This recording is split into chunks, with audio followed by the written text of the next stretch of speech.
In after counting the special votes, and National has lost 2 MPs, Nicola Willis and Maureen Pugh, while Labour and the Greens have picked up 1 each, Angie Warren-Clark and Gulriz Garaman. That puts the final seat count at 56 for National and 54 for Labour and the Greens, meaning a 6-point gap has been shortened to 2 seats.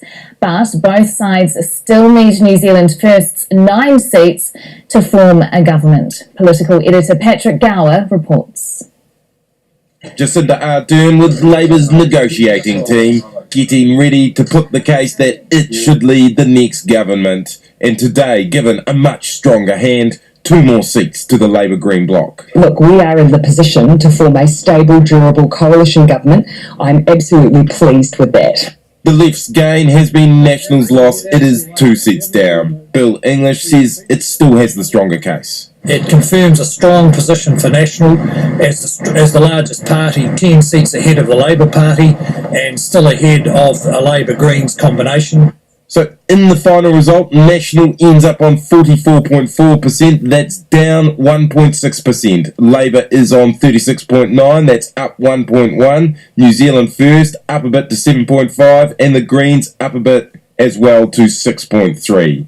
National's 44.4% makes it the biggest party and the biggest bloc, but only just because Labour and Green combined are on 43.2%. We now look forward to getting on and forming a strong and enduring government. We have a strengthened mandate now. As King or Queen maker, Winston Peters will choose the government, and he now has a more difficult decision than ever. He did not front today, and negotiations proper are due to start tomorrow. Greens leader James Shaw saying the pressure is on to change the government. That majority for change has now been extended, and I believe that increases the case for a change of government. Voter turnout was 79.8%. That's the highest since 2005, and early voting accounted for 47% of the final tally. Nearly 1 in 2 people early voted. Those negotiations with New Zealand First have begun, and we'd expect them now to proceed at some pace through this week. We'll start those negotiations in earnest this weekend. The final count is done.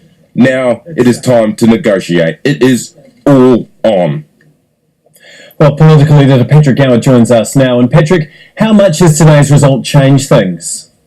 Very, very significantly. This has changed the negotiating game. It can be summed up like this: it is the worst possible result that National could have got out of the special votes, and it is the best possible result that Labour and the Greens could have got. Now, what National did have was what's called moral authority to govern, or be the party that forms the government, in that it had quite a clear majority and was the biggest party and the biggest bloc. But that moral authority has been eroded here, and Labour now have a much, much stronger case. So what's going to happen tomorrow? Well, there'll be negotiations, but there's no details of those as yet. That's because negotiations, including releasing information about them, is controlled by New Zealand First, and they don't want to say what's happening. But Winston Peters is still sure that he will choose a government by Thursday of next week. Patrick, thank you.